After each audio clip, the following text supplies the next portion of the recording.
So what if we consider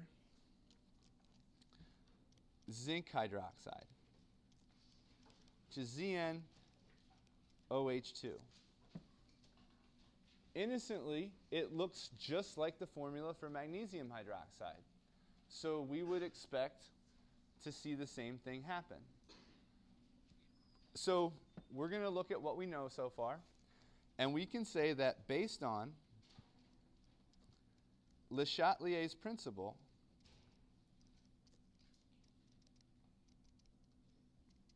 when ammonia, or NH3, which happens to be a base, when ammonia is added, the solution is basic, and we would predict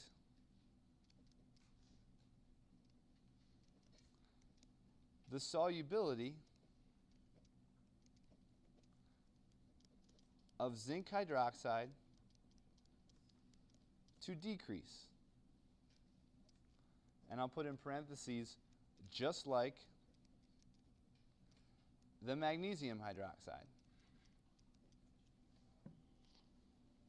So if you're curious, you're going to go into the lab and you're going to perform an experiment. So experimentally, we take a test tube that has some zinc hydroxide in an aqueous solution. We're going to add concentrated NH3, and our observation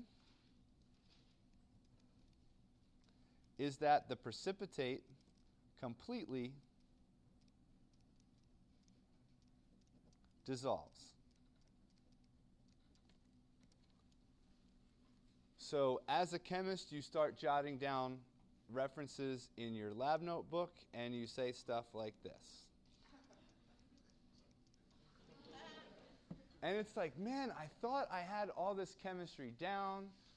I'm understanding everything. Le Chatelier's principle's great.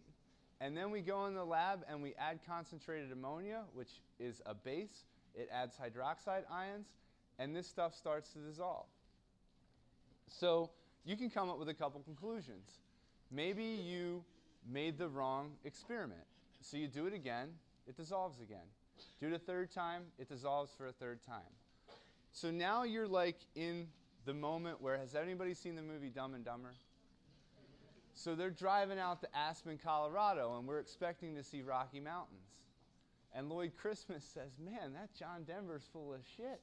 I thought the Rocky Mountains would be a lot rockier than this, right? So he's in the wrong place. Maybe we're thinking in the wrong place over here. So our conclusion could be, man, that Le Chatelier is full of shit. Or we're looking at this from the wrong way. From the observations that we've looked at in this qualitative analysis scheme, what happens when you take a precipitate, or you have a solid right here, and you add some sort of reagent, and it completely dissolves? What could we maybe conclude that this is due to?